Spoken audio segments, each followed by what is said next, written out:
Patay ang isang motorcycle taxi rider matapos hold upin at pagbabarilin ng kanyang nabuk na pasahero sa Las Piñas.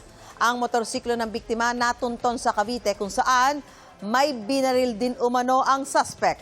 Naaresto ang suspect sa Tondo, Maynila. Wala siyang pahayag.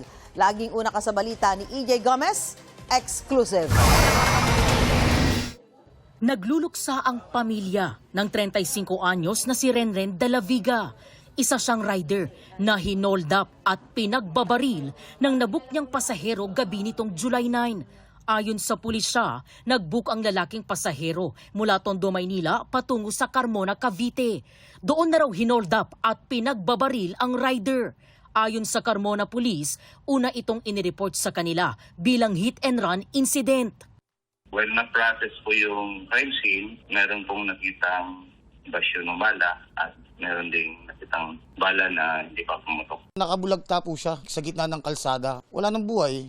Ayon sa pulisya, natunton sa 13 Martires ang motorsiklo ng biktima kung saan nagkaroon daw ng shooting incident na sangkot din ng sospek.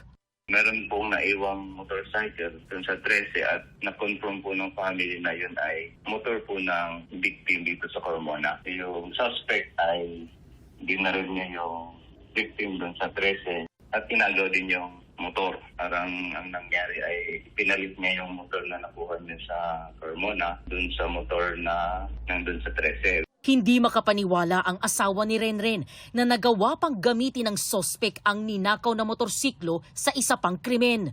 Kwento niya, nakachat pa niya ang kanyang asawa bago bumiyahe ng Carmona. Pasado alas 12 ng madaling araw nang mag-chat daw muli ito.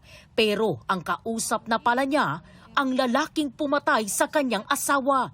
Gamit ang cellphone at account ni Renren, nag-utos ito na mag-send ng 1,000 piso sa online wallet. Bagay na ginawa raw ng asawa.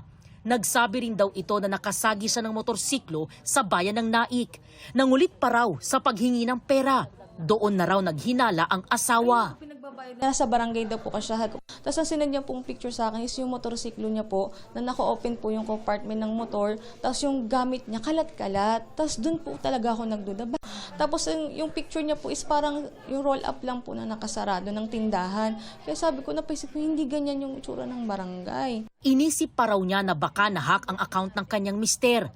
Kalaunan ay umamin din daw ang sospek. Sabi niya, hawak niya daw po yung asawa ko, ganyan, na magbigay ka sa akin ng 5,000 kung gusto mo pang makauwi ng buhay yung asawa mo. Sabi ko po talaga, kung talagang hawak mo yung asawa ko, pakita mo siya sa akin. Picture, video, kahit yung voice lang na kahit 5 seconds, pakita, parang patunayan lang na buhay pa siya, nahawak niyo siya, ayaw niya pong ibigay. Humingi rin daw ng pera ang sospek sa isang kapatid ni Renren na nasa abroad. Bago magpadala ng pera, nakipag-ugnayan ng pamilya ng biktima sa pulisya. Ikinasa ang joint operation ng Carmona Police, 13 Martires Police at Station 1 ng Manila Police District para arestuhin ang sospek sa Tondo, Maynila. Na-recover din from the suspect yung motorcycle on color September 45 na pistol.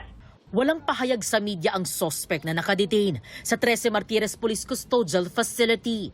Sasampahan siya ng reklamong paglabag sa Republic Act 10883 o New Anti-Kidnapping Act of 2016 at frustrated homicide.